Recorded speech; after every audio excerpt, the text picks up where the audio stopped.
Welcome to Healthy Frontiers. My name is Dr. Bizzoni, and this show is dedicated to the education of our viewers.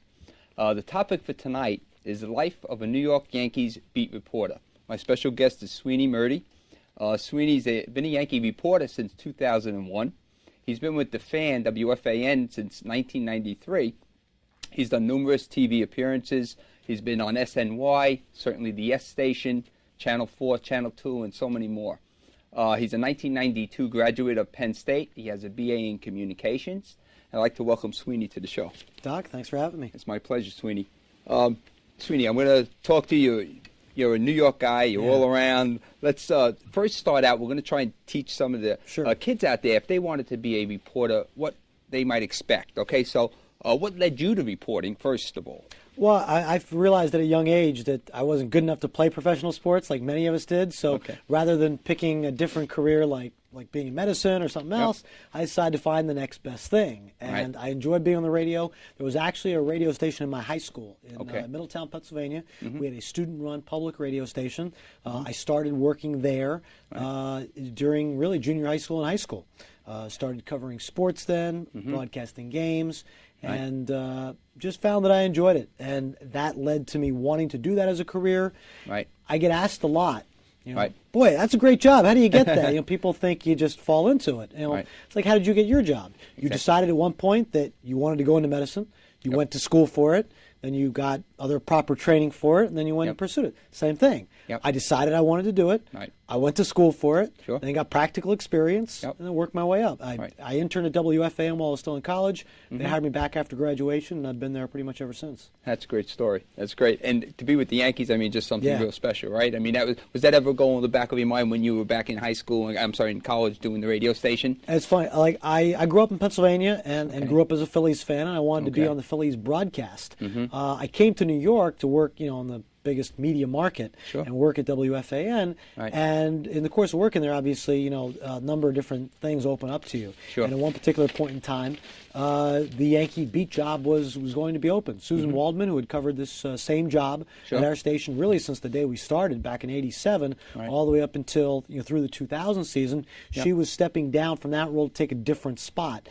So the Yankee beat job on our radio station was open, and I pursued it. I'd been there a long time, and they liked what I did, and baseball has always been my favorite. It's been my favorite sport, and the best thing for me to follow, and that kind of led me to getting involved with this job and let the management kind of put me in that direction. Sure, and for the kids, always try and decide what you want to do, goal it, and you have a real good chance of getting there. Yeah, I think the thing that you got to remember is as you're going along, don't think that you're going to become the play-by-play guy for the Yankees just like that, okay?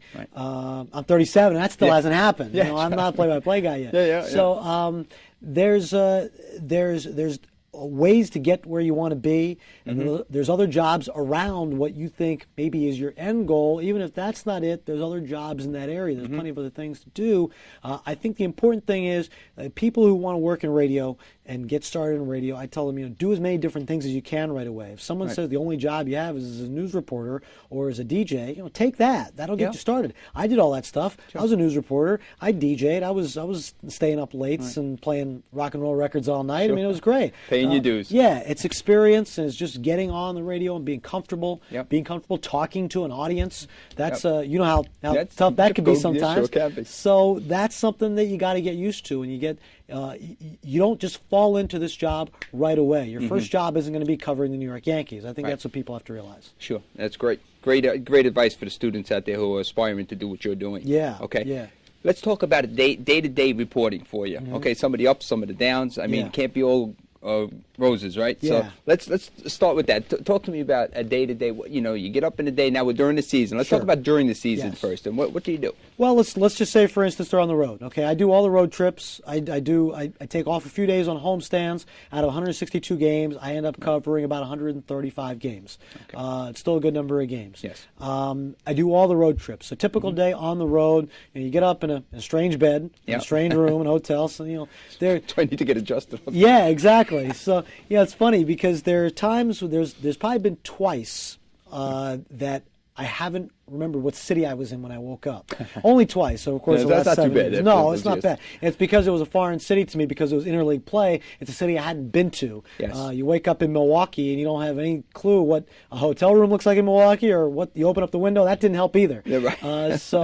But on a normal day, you wake up about, because games run late, so you wake up about 8 or 9 o'clock, Right. try and sleep in a little bit, try and get some work done. Pick up the newspapers Right. and see what's happened. Make sure there's stuff that that didn't happen from the day before that you don't already know. Right. I call into the radio station. I do my segment on our daily talk show. I'll do that sometime, probably between 10 and 11 or maybe between 11 and 12. Right. And then I have a few hours to myself. I'll go work out, Right. go grab lunch, Yep. maybe walk around the city a little bit. I get to the ballpark about 3 o'clock. For a 7 o'clock night game, I'll get to the ballpark 2:30, 3 o'clock, something like that. Okay. 3:30, we're allowed in the clubhouse. We go talk Okay. to the ball players. Right. And you talk to your ball players for your stories about, maybe for something about last night's game you want to discuss, stuff Or about hot stuff topic of the coming day. up. Yeah, whatever the topic of the day is. Okay. So These guys are pretty receptive. I mean, they are receptive. yeah, Certainly, they're right? used to it. They know Yep. that it comes to territory. They're sitting by their lockers. They understand that, hey, we're in the room. We're going to walk up to them. We may ask them a few questions about something, about a Right. story somebody's working on, and Right. that just comes with the territory. Okay. We do that for about an hour or so. Then Right. there's set times where you talk to the manager. Talk to him again about topics of the day, Right. any other related things you want to do. Okay. Batting practice goes on. Go back inside, get a little dinner, go watch the game. We watch the game, pretty much like everybody else, taking notes, Sure. keeping score, keeping details.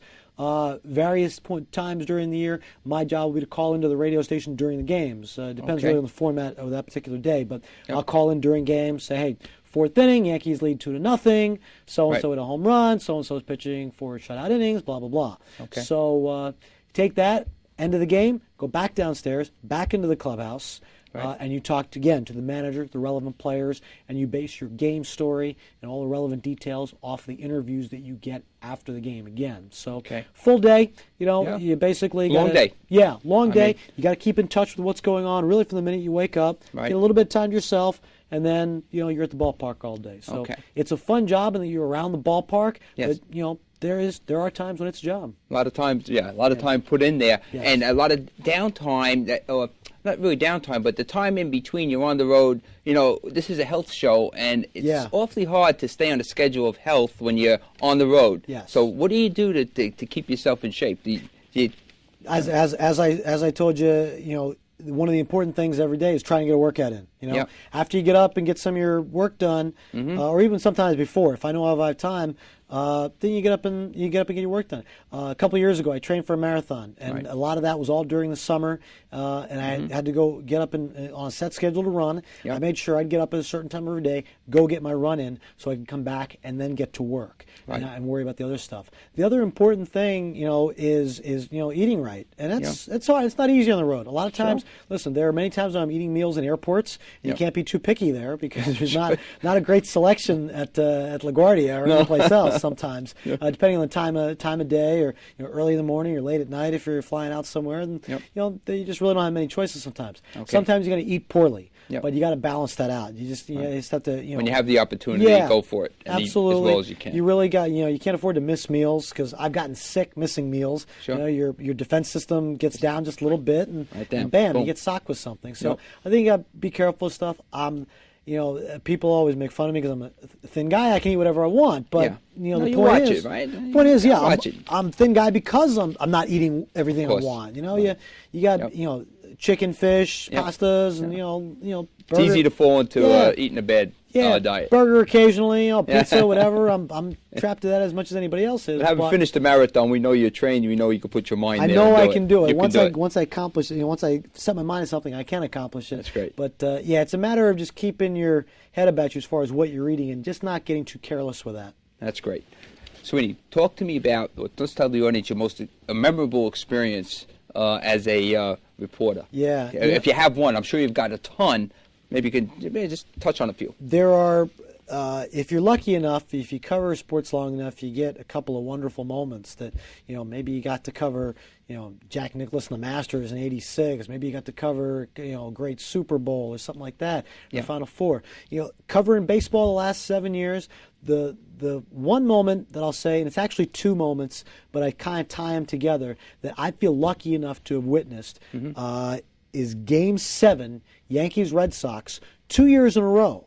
Remember, these are teams that have a tremendous rivalry, and for years it was a regular season rivalry. Not until the new wild card format was it even possible for the Yankees and Red Sox to meet in the postseason. They met in '99 before I joined the beat. I was still working in New York at FAN. They met in '99, kind of anticlimactic. The Yankees wiped them out in 5 games in the World Series. 2003, that series goes 7 games. We all know Pedro Martinez is up by 3 runs in the 8th inning. The Yankees have a great comeback. Loudest I've ever heard Yankee Stadium when they score the 3 runs in that 8th inning. Jorge Posada's little bloop double ties the game.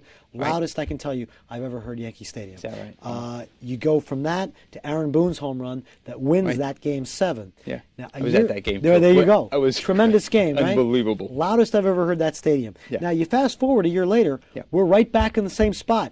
Yankees, Red Sox, Game 7 at Yankee Stadium. Storyline's a little different here. The Yankees had a 3-0 lead. They folded 3-3. Folded 3 in a row, and then obviously got their butts kicked in the 4th game. Johnny Damon hit a grand slam. The stadium was dead quiet.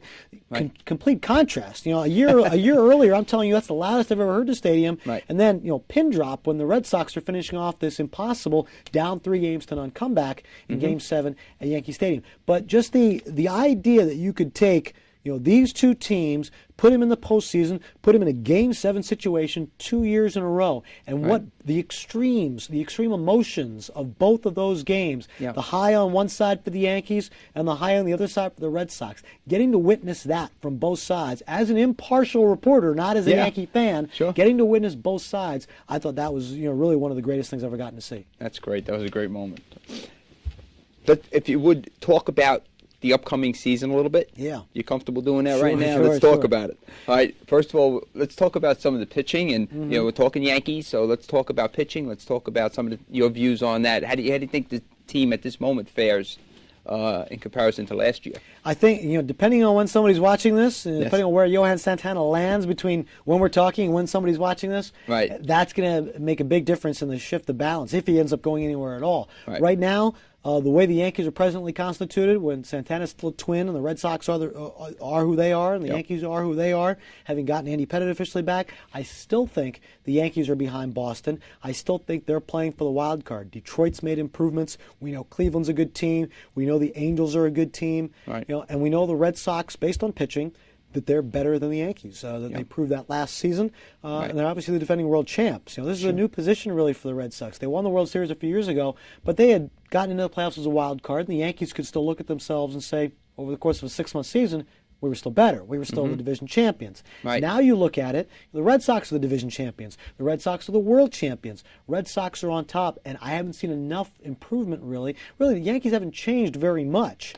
They brought back their entire team from last season, good enough to win 94 games, but wasn't good enough to get past the Red Sox, wasn't good enough to get past the Indians in the playoffs. So still not altogether good enough, I think, in this stage. You get into the playoffs, obviously anything can happen. But over the course of a season right now, a little worried about the bullpen, and I think that the Yankees are still behind the Red Sox when you stack it up. Okay, great. How about management and manager? Let's talk about that a little. What do you think? Big change. Joe gone. We'll miss him greatly. But we have another Joe here. I've covered the Yankees for 7 years, and for all 7 years, I was lucky enough to be able to have Joe Torre there, and be able to talk with him, and that was a tremendous amount of fun. The stories he can tell every day. I told you part of my job is to talk to the manager twice a day. That happens, before the game and after the game, and getting the manager's point of view, his expertise on not only that day's game, but also other issues around his players or other players and issues around the game. That was a tremendous learning experience for me. I mean, I'm sitting here reporting on the game, but I'm learning every day too. Getting to talk to a man who has as many years of baseball experience as Joe Torre tour he did and getting to talk to him twice a day, that was quite an experience, and being able to learn stuff like that. So that stuff I'll definitely miss. And he has a way of handling the media that is well documented, that is made him very successful at his job from that standpoint. Joe Girardi's a guy that I've gotten along with very well. He knows what New York is about.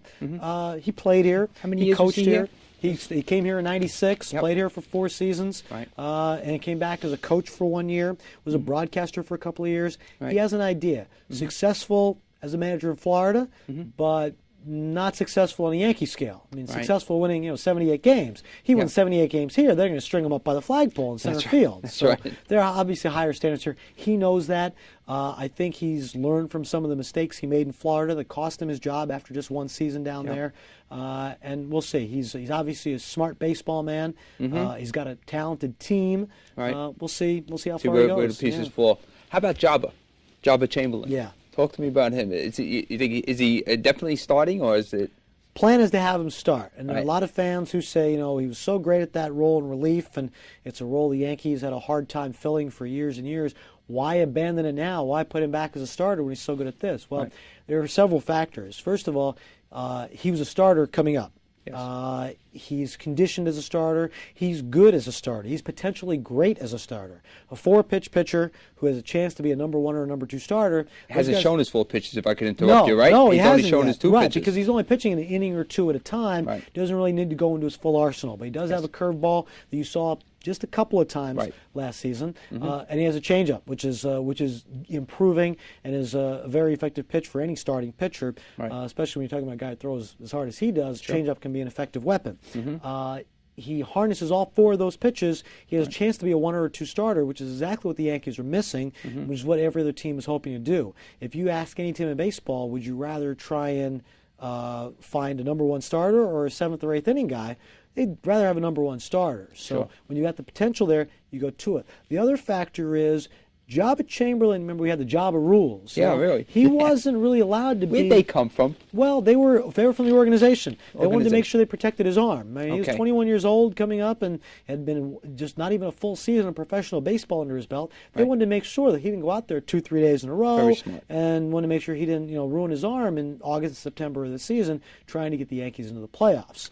Now, that being said, you're talking about making him an 8th inning guy during the regular season. You're going to want him to pitch 70, 75 times potentially during the course of the year. And he has had the protection. He's had the Jabba rules so far. You're talking about just unleashing him. You're asking for the potential for arm trouble. So, because you can't protect him anymore. If that's the role that you're giving him, you really have a hard time protecting him. You could protect him as a rookie and say, this is what we're doing. As a starter, every 5 days is a lot more protection than, say, the potential for pitching 2 days in a row or even more during the course of a year. Okay, Mariano back for sure. Great to have him back. Great pitcher. One of the greatest of all time. I'd say the greatest of all time. The greatest of all time. There you go. I could make a case, and I've mentioned this a couple of times on the radio or and on our website. I can make a case that Mariano Rivera is the single most dominant New York Yankee since Babe Ruth. If you think about it, Babe Ruth created the whole brand of the New York Yankees, responsible for that, helping them, the house that Ruth built, starting the championship dynasties in the 20s and into the 30s, and that legacy was continued by guys like Gehrig and DiMaggio, Mantle, and into the 70s, even those teams, and then teams around the 90s. Everyone will tell you, you've got Jeter and O'Neill and Martinez and all those guys, and Andy Pettitte and everybody else, but they probably don't win nearly as much, if at all, without Mariano Rivera being the guy that closes the door.